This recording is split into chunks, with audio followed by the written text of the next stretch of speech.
down the quarter mile in 1961? Oh my goodness, maybe $25. And that last pass you made, 2000 and what? 2003, it cost $10,000 to make a pass. So it cost $10,000 every time you made it down the quarter mile. That's exactly right. That's some pretty crazy inflation. Yeah, that's inflation. That's real inflation. I think Obama was to blame for that, don't you? Yeah. I got to ask you though, when you follow a race today, who do you hope for? Who's your favorite out there right now in the modern day NHRA drag racing top fuel? Who's my favorite guy? Well, I like Anton Brown. He's a real down-to-earth guy, and he does a good job. He's a good driver, and he's never gotten that better than you feeling about him, you know. You can go over and talk to him, the fans talk to him, and that's kind of what I like. I don't like these people that they win a few races and all of a sudden they think there's something that they're not. I agree. You know who I hope for every time? Chris Karamessinis. Well, that goes without saying. I mean, it's unbelievable he's still out there doing it. You know, he's born in 1928. that puts him up there in the 80 club, you know. And to still be driving a top field dragster, I mean, I take my hat off to him. I shook his hand about 3 or 4 years ago up in Edmonton. I don't think it's a hand. I think he has a vice attached to his arm. Have you ever done that? The kind of grip that man has at 80, I tell you, he could crush Brazil nuts with his fingers. Yeah, that's right. He's incredible. And you know what? The guys up in Edmonton actually told me he falsified his records, that he's apparently actually 87, 88. What do you think about that?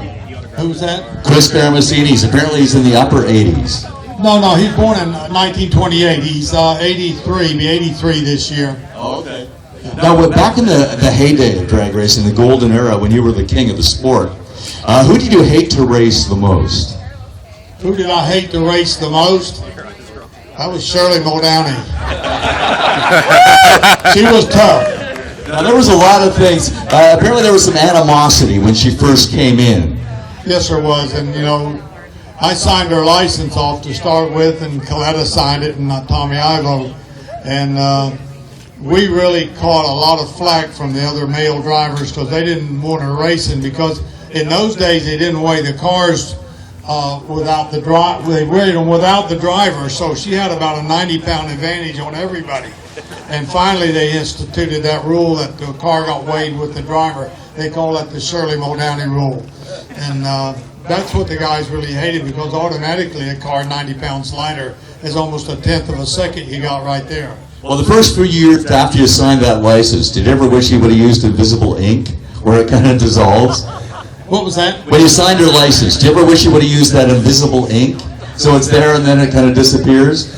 There was plenty of times I wish I'd never signed it. That's right. That's fantastic. So we're going to fire up Swamp Rat 3. You still got the fabulous museum going. I spent an amazing afternoon there, left the ex-wife out by the alligators. And by the way, you shouldn't feed those alligators so much. Thank you very much. I appreciate it. You got a fabulous museum. When I was walking through your museum on a quiet Tuesday afternoon, it was like every car that I had loved and coveted as a child going through my teenhood. Every car was in there. It was like my life in automotive passing before my eyes at your fabulous museum down in Ocala, Florida. Well, you know, I built the thing, and I even enjoy going in there myself at night and wandering around in it and getting in and out of some of them. There's a few of them in there I can't get in anymore. They were built in the days when I weighed 130 pounds, and we built the cars to fit you, you know. It's amazing it's like having some kind of a sizing suit. You can really tell you're bigger than you were once. Yeah, really. Well, you had 40-something Swamp Rats. Number 3 is here now. Are we going to fire it up? Yeah, we keep that one on the West Coast. Sonny Messner has it, and it's nice to have one out here on the West. And we think that's a really good one because it did well out here in 60. And you know, that car outran the Greer Black and Perdome car many times. They never put a wheel out in front of us. And how fast was the best ET you ever got with that car? 788. It was the first car in the 7s, and it almost made 200 on 198.66. That was the 1320 record at the time, and it was just taking a blip and it went over 200, but it didn't quite make it. Well, fantastic. Big Daddy, it's been decades since you came up, Everybody's just fallen in love with you this weekend. You've been fantastic. Just a great guy to have around. How about a big round of applause for my favorite drag racer and so many others. Number one on the poll, the favorite of all time, Big Daddy Don Garlits.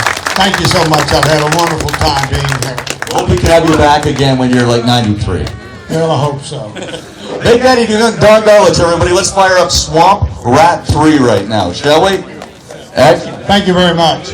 Big Daddy, walking on over. And by the way, after we're finished here, Big Daddy will be in right between the Lordco and Nitro Lube booths, and you can head on up there, have him sign something, get a picture taken with him for posterity. One of the all-time greats.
Daddy Don Garlits, everybody.